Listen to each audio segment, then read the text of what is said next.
À Kherson Oblast, situé dans le sud de l'Ukraine, la pression opérée par l'armée ukrainienne semble porter ses fruits.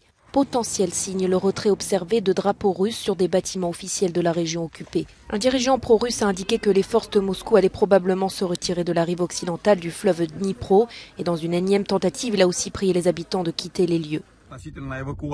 Concernant l'évacuation, je recommande à tous les habitants de Kherson et à ceux qui restent encore sur la partie de la rive droite de se rendre sur la rive gauche. Le rapport de guerre quotidien de Moscou dresse un tableau très différent de la situation. Selon le ministère de la Défense, ses troupes ont repoussé les attaques de l'armée ukrainienne sur différents fronts, faisant un grand nombre de victimes. À la demande de Kiev, l'Agence internationale de l'énergie atomique a rendu son rapport concernant les accusations russes au sujet de la préparation d'une prétendue bombe sale par l'Ukraine. Après avoir inspecté 3 sites, l'organisation intergouvernementale a déclaré n'avoir détecté aucun signe d'activité nucléaire non déclarée.